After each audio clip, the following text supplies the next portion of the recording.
From Silicon Valley hustler to mental health advocate, Sam Kabert shares how breathwork and balance transformed his life. Raw, uncut, and unapologetic. Welcome to Men Talking Mindfulness. Hey, welcome to the show, everyone. Today, we're going to get into the journey of Silicon Valley success story turned mental health advocate, Sam Kabert. Excited to have you on the show with us today, Sam. Thanks so much, John. Excited to be here with you and Will and your guests, and let's go. I'm ready for it. We're going to have some fun, man. So a little bit about Sam before we get into more about Sam. So Sam was named to the prestigious 40 under 40 list at just 31. Sam spent the early part of his career chasing success, only to realize that the constant hustle was not the key to fulfillment. Now a certified breathwork practitioner, bestselling author, and keynote speaker, Sam's mission is to help others find balance, manage overwhelm, and foster compassionate leadership. Get ready to explore the intersection of entrepreneurship, mental health, and self-discovery. But before we do that, I got to say hello to my fellow co-host, my brother from another mother, Will. How are you, brother? Great, John. It's good to be back. Sam, wonderful to have you today. Thank you so much for taking the time and joining our show. And hey, for our audience out there, our community that's growing, if you haven't checked out mentalkingmindfulness.com to see what we're offering on our website, please do. Go to mentalkingmindfulness.com and you can find out that we have a meditation course starting soon, October 6th on Sunday. It's going to be a 9-week course. You're going to learn all about it from the website. We already have a nice group of students forming around that. And if you want to become a sponsor or there's lots of things on our website. So thanks for checking that out. Or you can easily text for that information, MTM to 33777. Great way to do that. As we described before we hit record, Sam, we just do this one breath grounding practice. You know the importance of breathing, and we bring it to our audience every single episode to remind them that to mind that gap between your thoughts and the stimulus that might be agitating you so you can make a different choice. So eyes closed, open. You can do this while you're driving or walking through the grocery store, right? Let's just exhale the breath all the way out. Really hit that empty, feel that bottom, feel your body as you hit that emptiness. And let's just take one big giant inhale to your belly. Keep feeling wide, deep, broad, and all the way to the top of the chest and your nose. And let it go out through your mouth. Nice and easy. Easy. Yeah. Relaxing through that beautiful exhale. And then maybe a little bit of movement. All right. Hey, Sam. Thank you so much for being here today. Let's begin where your journey began. So you mentioned earlier that, what a great accomplishment being one of the 40 under 40 at age 31. And now you're prioritizing, mental health. So give us a little bit of your backstory. Like, how did you make this shift? What was like the impetus? And we'd love to hear that story. Yeah, absolutely. Thanks for asking. So I'll try to keep it short and brief and to the point, but I grew up in Gilroy, which is about 30 minutes south of San Jose, California, like the true heart of Silicon Valley. We have like a chip on our shoulder that, San Jose, Santa Clara, where the Niners play is Silicon Valley, not San Francisco. But that aside, when I moved back to that area at 23 years old, around 2011, 2012, I was just graduating college. I started my first business called Swagworks. Well, now it's known as Swagworks, but branded merchandise company doing promotional products. I very much had a chip on my shoulder because it was hard to get respect in Silicon Valley around that time. I mean, I'm sure still is when you're a guy that's putting logos on things. So I had to get creative in a lot of different kinds of ways, and ultimately joined a few nonprofit boards and chaired a group called the Silicon Valley Young Professionals. And then I started a media network with a buddy, kind of similar to your guys' podcast. I mean, different content, but similar energy. A homie and I doing a podcast, and then it turned into a media network. What's that? No, I'm just laughing at the homie. Yeah, exactly. I love it. I love it. We're all The homies. Yeah, that's right. Yeah. Well, we actually have a funny bit. This is a good story. So back in 2017, we launched the podcast. It was called What Up Silicon Valley. And I think it was like, exactly. yeah. And you'll appreciate this for sure, Jon. The movie Good Morning Vietnam. Oh, yeah. Classic. Robin Williams, man. Yeah. We had an intro that was like, what up, Silicon Valley? Like, it was ridiculous. And then like we had these like, what are they called? Air horns. Like, oh my gosh. Hold on. Yeah. I think I can actually do the air horn, but I won't. Yeah. I mean, I think my voice cracked even trying to do the what up Silicon Valley. But I want to say it was the 7th episode. We were interviewing Dennis Brown. He was part of the D line for the San Francisco 49ers in the 90s, Super Bowl champion. The guy's like 6'8". And we were about to interview him at the KNBR studio, which is the local sports studio at the brand new Levi's Stadium. So my homie and I, Sergio, we went to the restaurant at the stadium first because that's where we're going to meet him, then go to the studio. So we're sitting there and we're like, we should order some food, right? And we've like met him once. We don't really know him. And I was like, yeah, let's just get nachos. And he's like, we can't get nachos. And I'm going, why not? He goes, that's a homie food. I mean, what do you mean it's a homie food? He's, well, like, think about it. You eat the nacho, then you lick your fingers, and then your fingers are all dirty, and then you go back in. Like, we can't get nacho. I'm like, he's a football player. Like, he's part of the D line. He's going to be stoked if there's nachos here. So we end up getting nachos. He walks up. He goes, nachos. Oh, I'm going to get me in some of that or something like that. Sits down. So it's kind of funny because a year later we started writing a script. We started writing a movie, and one of the scenes is like how nachos is a homie food. But all that aside, so I had a lot of fun in those days. But when I was named to Silicon Valley's 40 Under 40 list in 2019, that's also when I built my company, finally hit $1 million in sales, was working less than 4 hours a day. I was even dating a 49ers cheerleader for 4 years. And from the outside, like that, my life looked perfect and amazing and great. But I was just like struggling. And through that relationship ending and it being off and on for a while and just that, and then not really feeling worthy of like being named to Silicon Valley's 40 Under 40, just being like, this is a BS list. And, just subconscious mind getting in the way and all that type of stuff. Just hit numbing depression and was like, you know what? In a lot of ways, I cracked the code on what I have been chasing rather than pursuing. And now that I'm here, it's not how I thought I would feel. And then an ayahuasca journey found me, a breathwork journey found me. I moved from Silicon Valley to Santa Cruz, became a yoga instructor, started leading men's groups, breathwork, and all the things. And here we are 5 years later. Yeah. Good for you, man. Good for you for being aware of what it was you were feeling. And I'm going to actually skip a couple of questions that we have here because what you just said kind of leads directly into this. What emotions were you feeling during that time? I know you mentioned that kind of the 40 for 40 or the 40 under 40 list kind of being BS. And it seems like you may have had some almost like imposter syndrome. Hey, I don't deserve to be on this list, or the list is just complete bogus. But over and above that, kind of what emotions were you feeling at the time? Were you struggling with these emotions? And when did you realize that those emotions and managing those emotions just wasn't sustainable for you?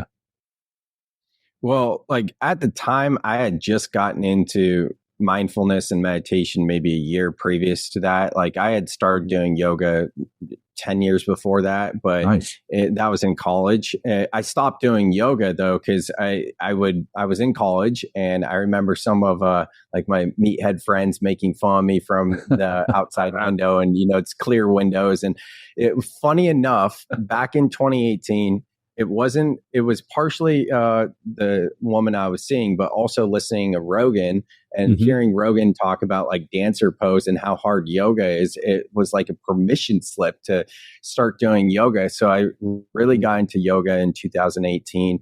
Now I'm blanking. So Yeah, I wasn't really into all the mindfulness and all of that, or even spirituality when I was going through this numbing depression in 2019. But when ayahuasca came into my field, it was undeniable. Like I didn't even have the language then to even say like I was being called to the medicine. It was just, I was at this such rock bottom and place of surrender. And you hear a lot with ayahuasca or other medicines, like you have to be ready to surrender to it. And I was just like, I give up, I give in, like how much worse could it get? And I just said yes to the medicine. And that one night, that first night of ayahuasca was everything and more. Like I didn't even want to go back for a second night. And I did do the second night. And that was challenging in different kind of ways. But, you know, from there, I was like, wow, I feel like the entire world has lied to me. You know, it's not what I thought. And it just was a massive period of unlearning and unprogramming and deconditioning, you know? Wow. Nice. Good for you. Yeah. Man. How did the ayahuasca help you to clarify, like, I'm not on the right path. I need to make a shift. What was good? Because I've done ayahuasca several times. It's incredibly clarifying experience. It's incredible, like you're almost having a conversation with some other entity that really just only shows truth and speaks truth and wants you to experience that truth. What was that? What was going on in that space? Like, was there a certain message that came or a certain direction it was telling you to go into? Yeah, there a lot. I think it was like a lot that was waiting to come through, and it's so many different things. Some stuff with the relationship, of course, a lot of stuff with my dog, a lot of stuff with moving, a lot of stuff with my career and the line of work I was in, and it all just was like so clear. And I remember one purge where you're puking for listeners that may not be familiar. But this one purge, it just felt like letting go of, at the time, it felt like all of my self-hatred. Now I know, like I'm still working through my worthiness and, you know, different degrees of self-loathing and things like that. But it was just so freeing. And that purge, I could see like my life flash before my eyes. And I remember after like being done with the puking there, just feeling like I just felt so relaxed, and probably samadhi, you know, what the yogis would talk about. And then I laid down and it took me on the journey. And I'll just share this quick story. At the end of the ceremony, you know, they bring out food and whatever, and whatever. I started to gaslight myself. I started to be like, I don't know. And I didn't even know about like self-gaslighting then, but I just started to be like, is this real though? And all this.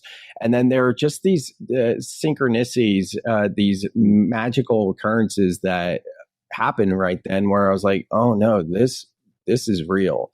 So I took some time in the integration to make those changes. And what was really fascinating to me was one of the clear downloads and messages was to move to Santa Cruz from Silicon Valley. And it took me 2 or 3 months to find a place. And by the time I signed a lease on a new place to live in Santa Cruz, it hit me that when I bought my house in Silicon Valley, it was 5 years ago to the month. And when I bought my house, I told myself I'm only going to do 3 to 5 years in Silicon Valley. Then I'm going to move to Santa Cruz and I'll figure it out from there. And I forgot all about that. Wow. And I get chills even just like retelling that part, you know? Yeah. Beautiful, man. Well, I want to talk about this soul life balance, right? It says that underneath as for the title, From Hustle to Harmony, Embracing Soul Life Balance. And quite often in the corporate space or in the workspace as a whole, you hear people talking about work-life balance. I like that concept of soul life balance. What does that mean to you, and how has it impacted your life and your mental health? Thanks, Jon. I really appreciate that, because this message of soul life balance came through in that first night of ayahuasca. So over 5 years ago at this point. And I didn't know what it was. I had a bunch of different podcasts. I think I had 3 at the time, and I was managing other people's podcasts as well. And eventually I launched Soul Seeker, which I still do today. And the initial message of Soul Seeker was about soul life balance. And I was just playing with it. I didn't really know what it meant. I knew it was a reframe of work life balance, of prioritizing your mental and emotional health first. But I didn't know much more than that. So the next 3 years, I really became a student of spirituality, joined different masterminds, did different cert programs, and just prioritizing my own inner work. And then in 2021, I remember going to a yoga retreat with about 15 people. And at night, everyone was asking me questions about spirituality. And it really hit me like, wow, I've only been doing this deep dive for a few years now, whereas a lot of these people have been like, quote unquote, doing the work for 5, 10, 15 plus years. And it really felt like that 12th step of the hero's journey cycle of like this deep dive of discovering what soul life balance is. So at that point, I was like, okay, now I'm going to start to write this book, because part of this message that came through in that night of ayahuasca was write a book called Soul Life Balance. And I had just written my first 3 books in a year. So when the lockdowns, I know, wild, right? So I was definitely like entrenched in my own hustle culture. So when the lockdowns came in 2020, it took everything in me to not write that damn book, Soul Life Balance. I had all these women reflecting back to me like, hey, Sam, maybe now's the time for you to slow down. I was like, what are you talking about? Now's when you put pedal to the metal and all the things, right? It's like, you gotta go. And then finally I surrendered and I gave, and I was like, okay. So it was a big deal for me to wait a couple of years to write this book. And I ended up finishing in my yoga teacher training in Costa Rica that November of 2021.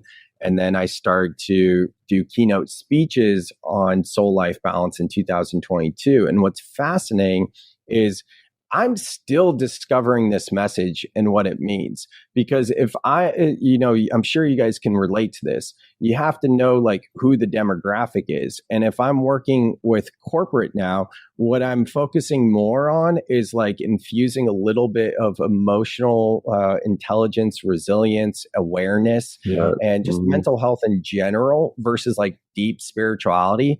Whereas I'm also a psychedelic integration coach. And when I'm working with those deep seekers, it's more like on the life side, hey, come back. It's time to ground a bit, right? So it's both. But in my TED Talk and generally how I speak about soul life balance now is equating it to the archetypal energies of yin and yang, or yang. And the yin energy is the feminine, archetypal energy of the feminine of our inner world, made up of our emotional, mental, and physiological state. Whereas the yang energy is how we perceive the world with our 5 senses, our obligations, our responsibilities. So when I go through that with corporate, and then I say, hey, now let's look at work-life balance. Can we agree that both work and life is that yang energy where it's outward expression? Now all of a sudden it's like a light bulb click of, oh, wow. Yeah, it does make sense. I don't say this on stage, but it depends who I'm talking to. And like, I'll say it right now, like on the podcast, but let's look at this. It's work-life balance, the W before the L. In most phrases like this, the letter that's closer to the A would be first. And if we really cared about mental health, we would say life-work balance. So we can see this subliminal programming of prioritizing work over your life. So I've said a lot there, could say so much more, but I'll just pause there. Oh, that's great, man. Well, we're going to keep going down that rabbit hole, because what you're talking about is like, let's talk about this hustle culture. So can you just take a moment, like define what you mean by hustle culture?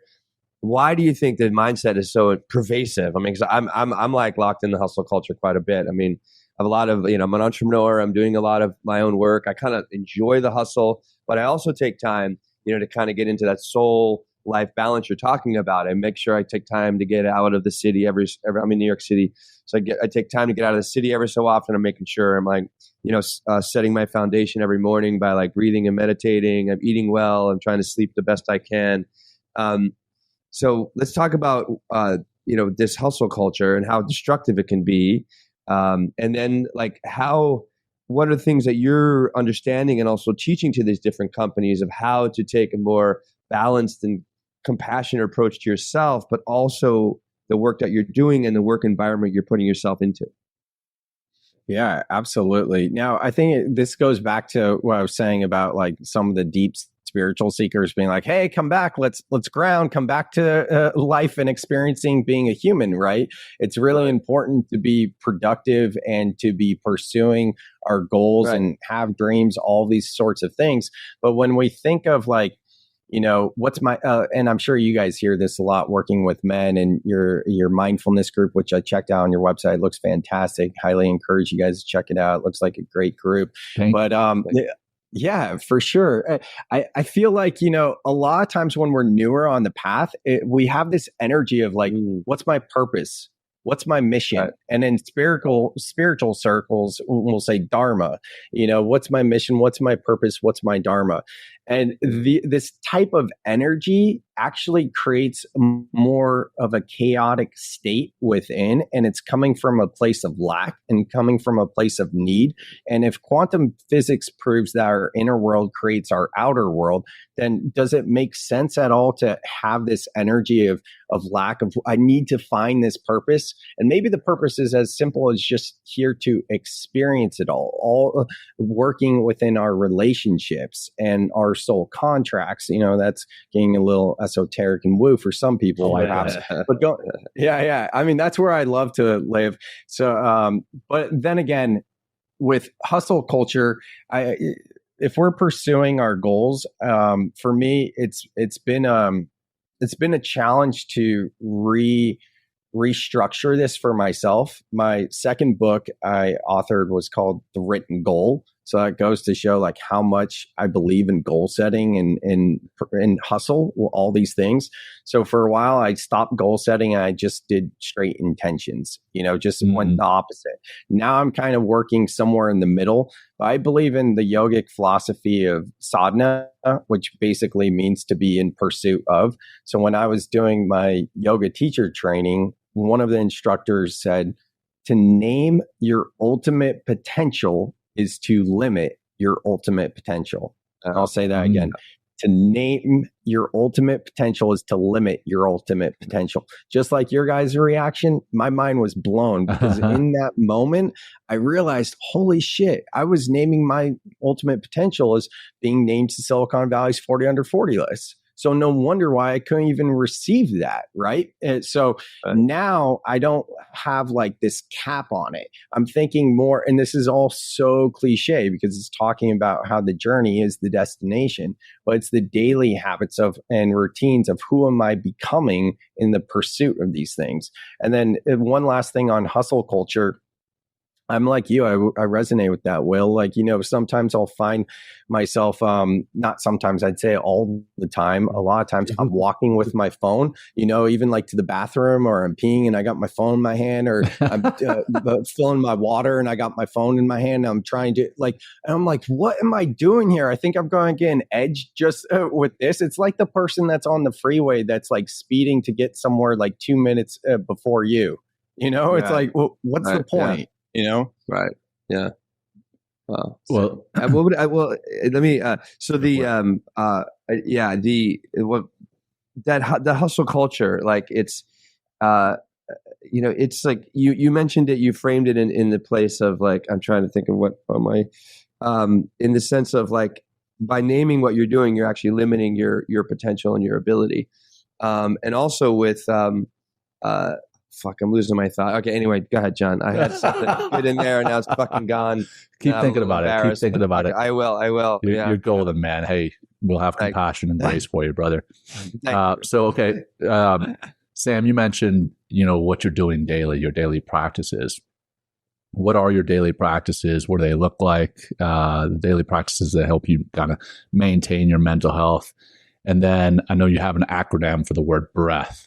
How do you incorporate that breath work and specifically that acronym for breath into your routine? Yeah, great questions. So with habits and behaviors and routines and all these sorts of things, for me, it's kind of fluid. I usually go in, I would say like 2-week cycles, maybe a little bit more. But for the past 3 months or so, the 3 non-negotiables I've had 90% of the time, I would say, are morning breath work as soon as I wake up in bed. And when I go to sleep, I'm working with a specific hypnosis, but sometimes a couple different ones that I drift to sleep to. So I'd say I'm about 90% on those being pretty much non-negotiables every day. But at the same time, what's most important for me is really realizing how am I feeling now, and which one of the tools and modalities would be most beneficial for where I'm at right now. Because when I start to approach mindfulness as a to-do list, for me personally, it's counterproductive, because why am I going to do something to be away? The being is with the presence of this now moment, being like, oh, wow, I know I'm trying to build a journaling practice, but that actually doesn't feel in alignment now. And then the flip side of this is spiritually bypassing. And, a lot of people in spiritual communities go totally into flow and how I'm feeling. And oh, no, I don't feel like journaling, but I said I was going to journal. And then they never actually do it. And that's just spiritually bypassing, because to spiritually bypass means to use your belief system to justify a way of behaving. So for me, with what's most important is starting and ending my day with those things, then getting my movement in. I drink plenty of water. I've been surfing a lot recently. Before that, I was doing a lot of hot yoga, but it kind of goes back and forth. And then hot cold therapy. Nice. And for whatever reason, I was consistent for like 2 months in January and February of going to the beach at like 7 a.m. and meditating and doing breath work and doing my cold plunge. But now when the weather's, even most of this year, I haven't, there's just something about doing it when it's colder, I guess. But I'm trying to get that back, where it's like, okay, wake up in the morning, go to the beach, do my breath work, meditation, ocean plunge there. Yeah, I love that. So the breath acronym's pretty simple. Basically, what this is about is processing emotions in real time. And emotions are energy in motion. And our body has a 90-second physiological response when we experience that energy. We understand with the 90-second rule that our body can process these emotions in 90 seconds. Then the next logical question comes up, well, why am I actually still feeling this way after 2 minutes? And this is the piece that I was wondering about as well, which was partially why the inspiration for the breath process. But also when I interviewed Dr. Jill Bolte-Taylor on my podcast, I asked her this because she is the one that came up with the 90-second rule. She was on Oprah's podcast. She was one of Time's top 100 people in 2008 when she introduced the 90-second rule. And what she said is because we're starting a new cycle. We haven't necessarily fully accepted it. So when the brain feels that emotion again, now the body is experiencing it again, and it starts a new cycle. So what happens is we're living in loops. And what the breath process is about is stopping those loops. And all of this is for sure shadow work. And it's about acceptance. It's about surrendering to what is, because if we do not get to a point of acceptance, then we're going to continually experience this. And on the flip side, there's a movement of toxic positivity that's like never entertain a positive feeling or a negative emotion. And that's literally what creates dis-ease within the body. So the breath process is understanding, okay, I'm feeling something that I don't necessarily want to feel right now. Now I built the awareness around that. That gives me the opportunity to respond. For me, when I am reacting, I go to food. I'm amygdala, that's a new one. Emotionally and binge eating. Amygdala. We're coining a new word right here. Yeah, I've never said that before. Yeah, that's emotionally and binge eating. Yeah, exactly. Amygdala, right? I'm amygdala eating. For me, Yeah, me too. It's pistachios. I'm hovering over the trash can and I'm telling myself I'm mindfully eating because I have to crack the shell to earn the pistachio. Meanwhile, I'm terrified that I'm accidentally going to bite down on a shell because I'm moving so fast. Wow. And I do have tooth trauma. Once I bit into a piece of al dente pasta and my front tooth shattered. Jeez. Yeah. So it's like a true fear, right? You know, being like, okay, I am moving so fast right now, cracking these shells and throwing in. I could accidentally throw a shell in. So I know like the whole thing is me just reacting, right? And when I get to this point of what am I doing, that gives me the opportunity to respond. Now, for some of you guys listening, you might be being like, well, that's not really me with food, but it could be you with social media, perhaps video games. There's a lot of ways we numb, avoid, and distract, right? Absolutely. What's your food, John? I wish I could say it was pistachios. I can't imagine. What is it? Amangeli? I can't imagine emotionally eating with pistachios and feeling bad about it because I would have to eat about 6 bags of those. But man, ice cream and chips, bro. Ice cream and chips. Yeah. That's my weakness. Yeah. And caramella bars. My depression. That's my depression. I'm just talking about like, you know, in between tasks through the day where it's like I'm just powering through something. I go the pistachios, I'm half bag, like big bag. But yeah, I'll be on that couch behind me with a big old thing of ice cream for sure when that depression hits. So I feel that that's that aside. Point being though, like I'm talking about the pistachios, all this building the awareness. Now that gives us the opportunity to respond. And responding for me in this situation would be putting down the pistachio bag, finding a seat, closing down my eyes, and the B in the breath process is breathe. It's breathe to slow down. And the key here is just any breath work that's going to help you to get into rest and digest. We're not doing Wim Hof. We're not doing something that's going to get us activated. We're just starting to slow everything down. And then the R is relax to feel. And this is like, okay, let me relax into these sensations, because so often when we start to meditate or do breath work, the mind's chattering or our awareness is out there and it's not in our body. So what helps me in this situation is just focusing on that space between my eyebrows, the third eye, and just starting to relax into the sensation, rolling my eyes upwards. What is it that I'm feeling? If emotions are energy in motion, what am I feeling right now? What am I avoiding, numbing, and distracting? The third step is the E, energy to reveal. Now that I've named this energy, what is it revealing to me? This is the shadow work. What is the lesson? What is the story? What is this narrative that tends to continuously come up because I know this is something that I'm working with? Then the next one is A, accept to surrender. And this is pretty clear. It's all about acceptance so that you can surrender to it. When you get to a place of surrender, then at that point, that's when we earn the right to invoke the power of positive thinking.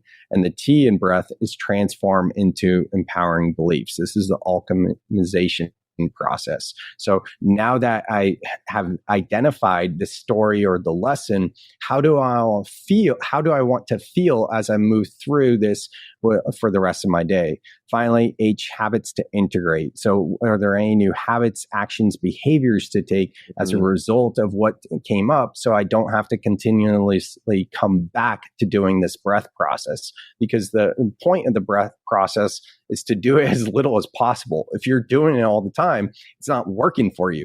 But if you really lean into these steps, then you'll be able to just do it automatically. It'll be so much easier and you won't have to come back to it because you're actually processing your emotions versus just compartmentalizing them and then moving on.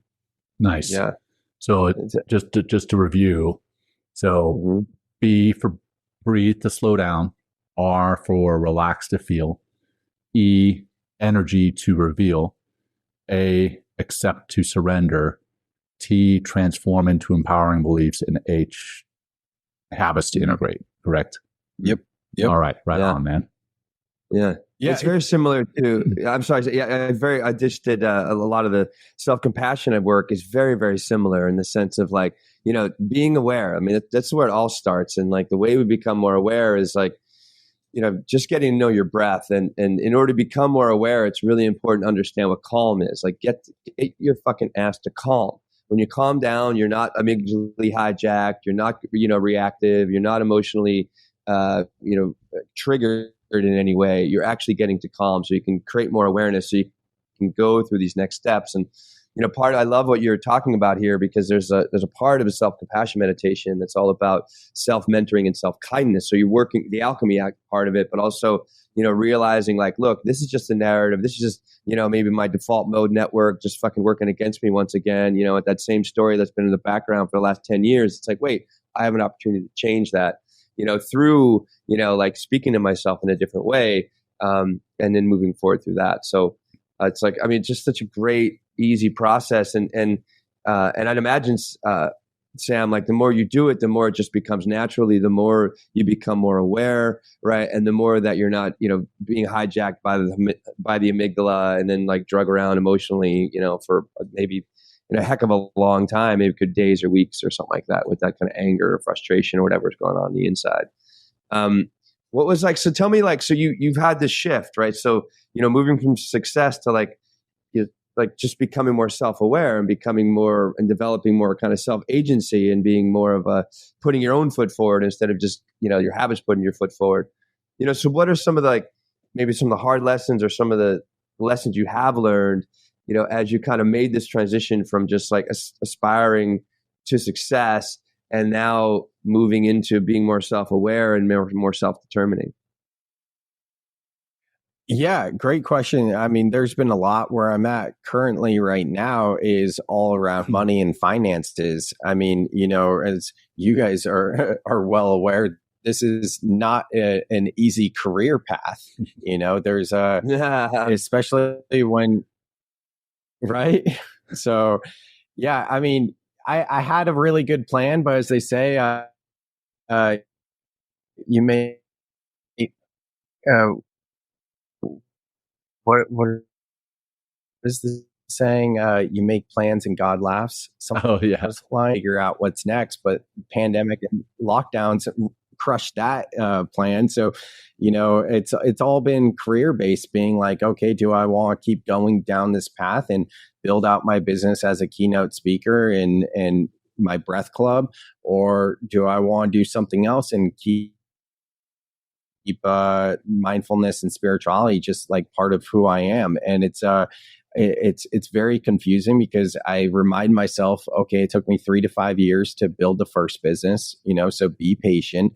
At the same time, from a grounded 3D perspective, running out of time, perhaps, maybe that's a limiting belief, but in terms of being able to sustain it. So what I've been working through, where I'm at right now, is very much entrenched in the 3D physical realm. I've done a lot of different type of emotional, mental, spiritual work. I still am.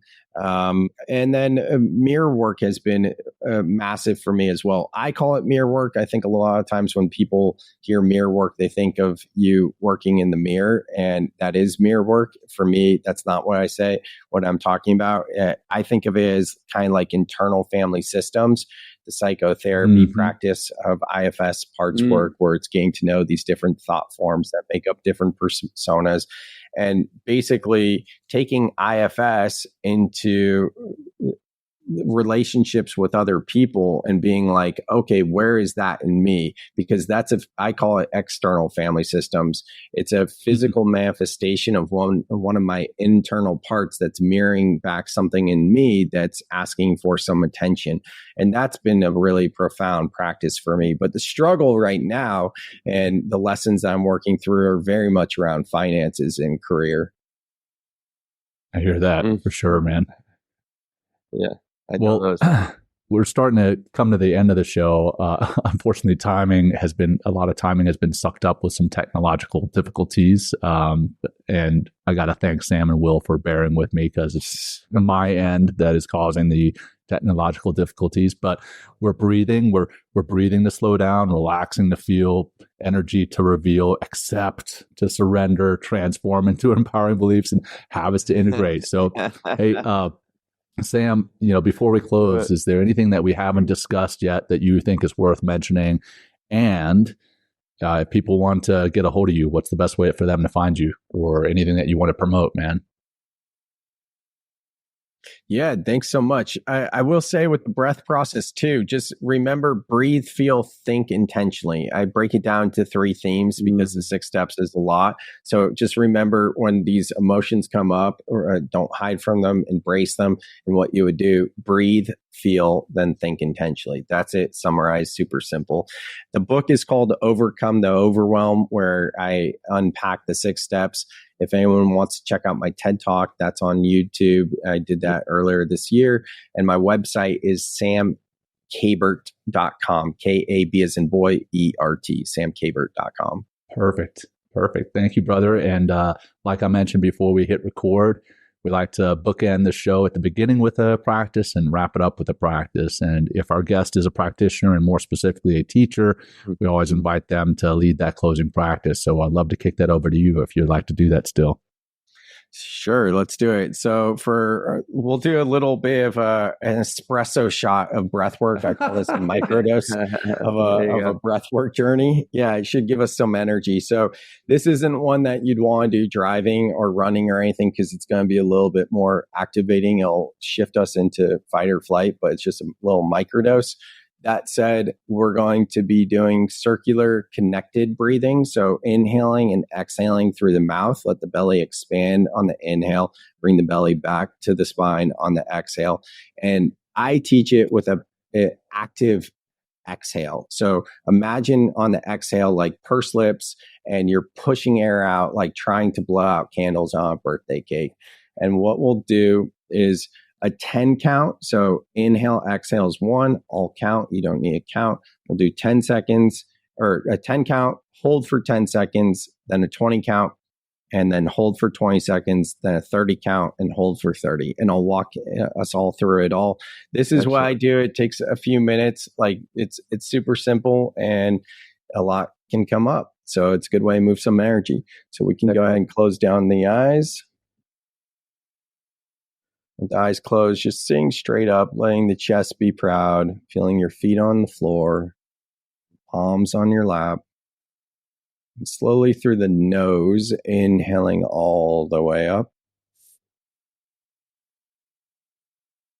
Sighing it out, making a noise. And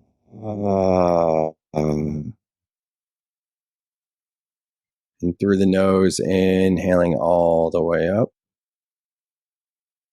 Sipping in a bit more air at the top. Holding the breath here. Audible exhale.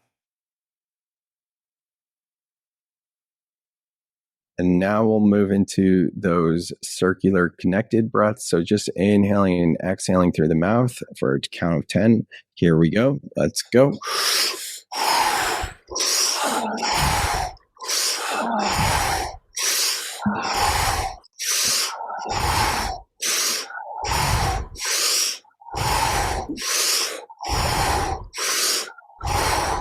And then on your next inhale, inhaling all the way up. Sipping in a bit more at the top. Hold the breath. Roll up the eyes as if you were to look at the third eye. Just continuing to hold the breath here.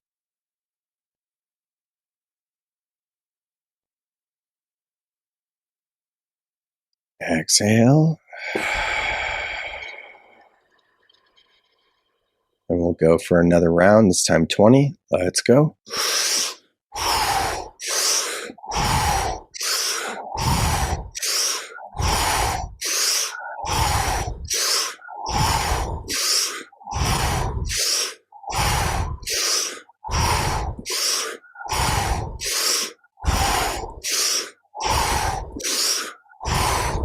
And on the next inhale, inhaling all the way up. Sip in a bit more air. Sip in a bit more. Hold the breath. Roll up the eyes. Applying a root lock. Just imagine doing a Kegel. Just squeezing there. drawing the energy all the way up to that space between your eyebrows.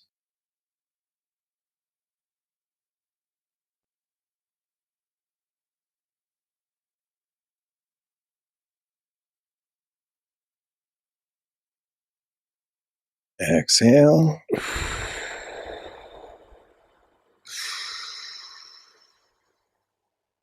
Last round, we'll go for 30. Here we go. Let's go.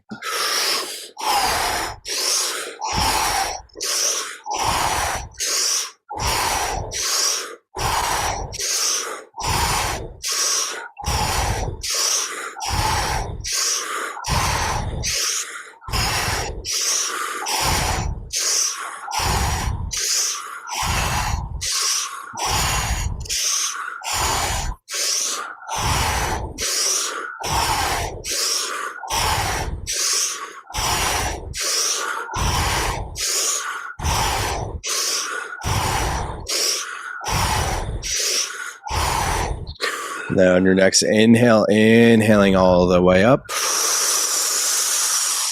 Sip in a bit more air at the top. Hold the breath, roll up the eyes, apply that root lock, and just feel.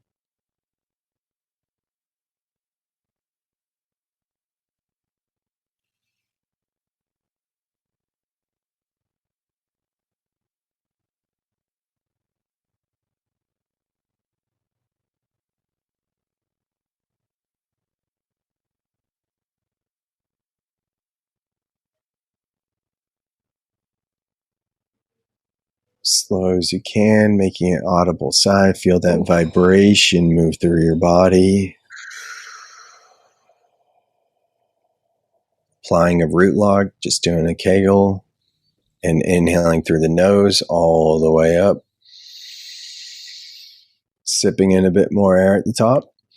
Continue, hold the breath here. Continue to squeeze, rolling up the eyes. Exhale. And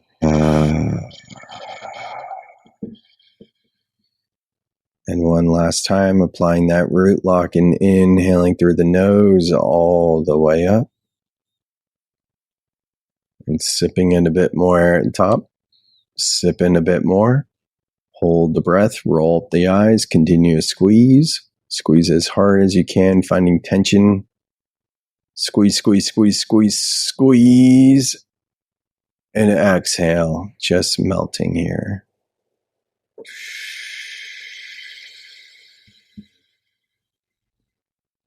Letting the breath return to its natural state and rhythm. And flickering the eyes back open. Awesome, Excellent, man. Sam. Yeah, that was fantastic. Thank you so much, Sam. Appreciate your being here. It was great. Wish we hadn't had those complications, but I appreciate your being a practitioner and being able to get through that with us. Will, always good to see you, brother. Any last closing words for either one of you guys? Just a big thanks to you, Sam, for, showing up today and helping our community understand, just more of how mindfulness can help them, and this is you just did a great way of just explaining another method, that kind of leads us to the same eventual liberation that we're really trying, what the path is really all about. And I really enjoyed that espresso shot. I really, you can really change your state. Now you can really change your state and rescue yourself out of that, emotional disaster that I know so often I fall into. So thanks for your time today, Sam.